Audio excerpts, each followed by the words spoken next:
तो चलिए दोस्तों, आज के वीडियो की शुरुआत करते हैं। और एक्साइड इंडस्ट्रीज के नंबर आ चुके हैं, तो देख लेते हैं कंपनी के रिजल्ट कैसे आए हैं। तो यदि बात करें तो देख सकते हैं, अगर आप देखेंगे तो जो टोटल इनकम है जो हुई है पिछले साल इसी क्वार्टर में, वो है 3435, मतलब 3400 के लगभग इनकम हुई है पिछले साल इसी क्वार्टर में। और जो पिछले क्वार्टर में इनकम हुई थी वो थी 4145।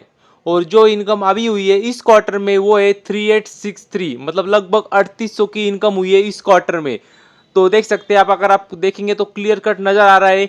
ईयरली अगर आप देखेंगे तो इनकम में ग्रोथ है, मगर क्वार्टरली देखेंगे तो गिरावट देखने को मिल रही है क्वार्टरली इनकम में। तो हमें देखने होंगे खर्चे, एक्सपेंडिचर, एक्सपेंसेस वो देखने होंगे हमें, क्योंकि हमने देखा है क्या इनकम कम होने के बावजूद भी कंपनी का प्रॉफिट बढ़ता है। यदि अगर आप देखेंगे तो खर्चे कंट्रोल किए जाए तो ये हमने देखा था कल ही कंपनी के रिजल्ट आए थे केईआई इंडस्ट्रीज के, तो उसमें वही हुआ था।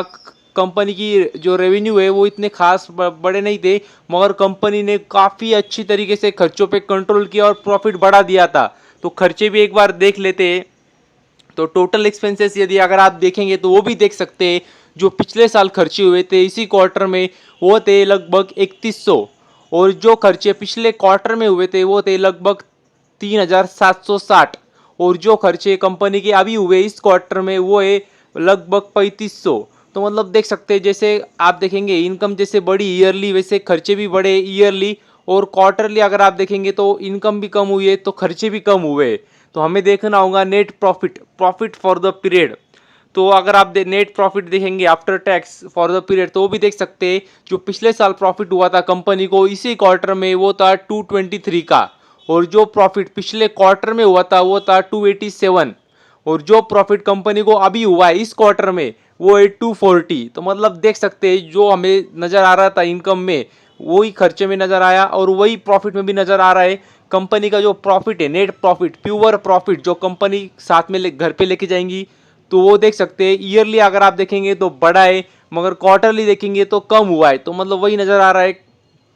तो देख सकते हैं कंपनी देखेंगे तो कुछ खास रिजल्ट नहीं लग रहे हैं मुझे तो भी, आप पूछेंगे तो।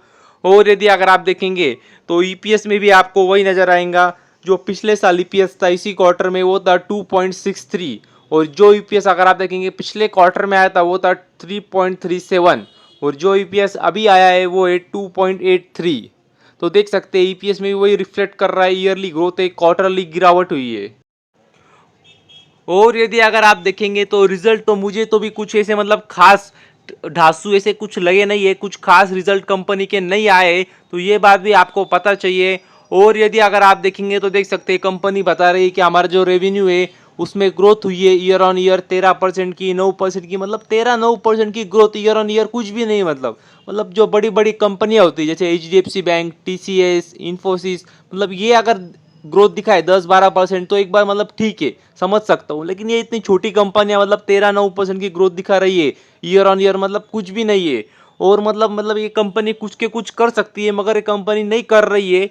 और मेरा एकमात्र कारण है जिसके वजह से मैं इसको रडार पे रखता हूँ वो भी मैं आपको दिखा देता हूँ। वो देख सकते हैं यही कारण है वो, क्योंकि ये लिथियम आयन सेल कंस्ट्रक्शन का काम, मतलब लिथियम आयन सेल बैटरी का काम करने वाली भविष्य में, इसके लिए सिर्फ और सिर्फ इसी एक कारण के लिए मैं इसको रडार पे रखते रहता हूँ। क्योंकि अगर आप देखेंगे तो देख सकते हैं उन्होंने वही क्या मतलब काफ़ी समय से उन्होंने घोषणा की थी और अभी भी कंस्ट्रक्शन का काम चल ही रहा है, मतलब ये धीरे धीरे काम कर रही है। और देख सकते हैं लिथियम आयन सेल का मैन्युफैक्चरिंग करने वाली कंपनी, जो कि आपको पता ही है इलेक्ट्रिक व्हीकल सेगमेंट में काफ़ी अच्छा कदम रहेगा, इलेक्ट्रिक व्हीकल सेगमेंट में मदद होंगी।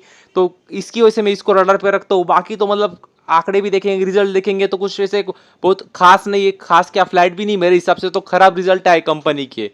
तो बस अभी के लिए इतना ही। थैंक यू वेरी मच, और भी ऐसे ही वीडियोस देखते रहिए।